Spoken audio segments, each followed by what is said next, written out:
আজ সর্ষে দিয়ে ইলিশ মাছ বানিয়েছিলাম।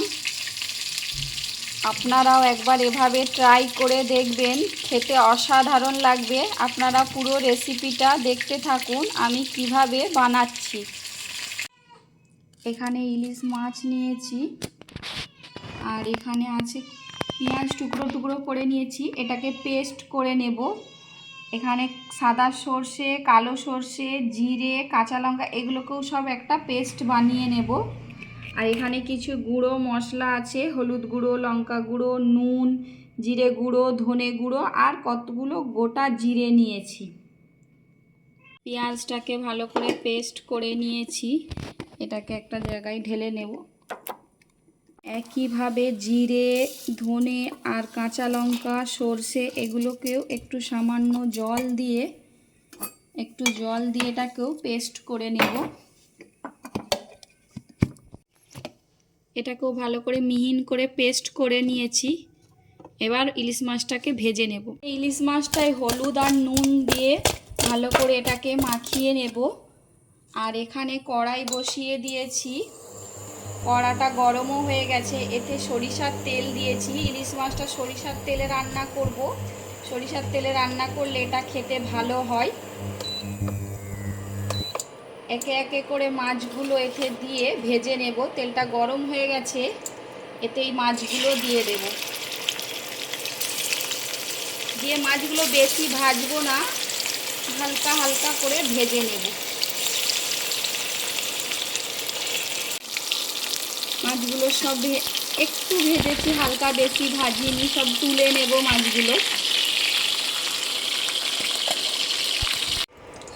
ওই তেলেতেই গোটা জিরে দিয়ে দেব। এতে এই পেঁয়াজের পেস্টটা দিয়ে দেব, দিয়ে এটাকে একটু লাল করে একটু ভেজে নেব সামান্য।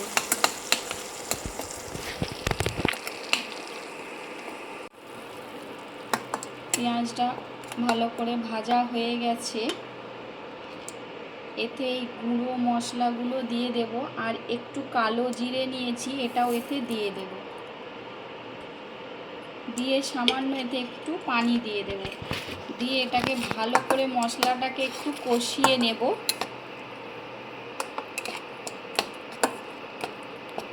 একটু মশলাটাকে কষতে থাকবো। মশলাটা ভালো করে কষানো হয়ে গেছে, এতে এবার এই সর্ষে, জিরে আর কাঁচা লঙ্কার পেস্টটা দিয়ে দেব। দিয়ে এতে সামান্য পানি দিয়ে এটাতে দিয়ে দেব। আর একটু পানি দেব এতে।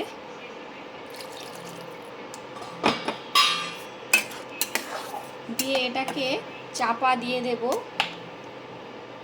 যাতে একটু ফুটে যায়। ফুটে গেলে মাছটা দেব।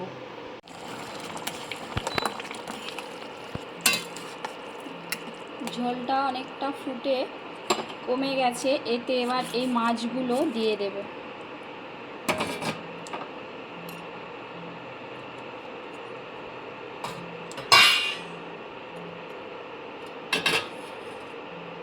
উপর থেকে এই কাঁচা লঙ্কাগুলো দিয়ে দেব, গোটা কাঁচা লঙ্কা দিয়ে একটু চাপা দিয়ে দেব, এটা ফুটে উঠে যাবে।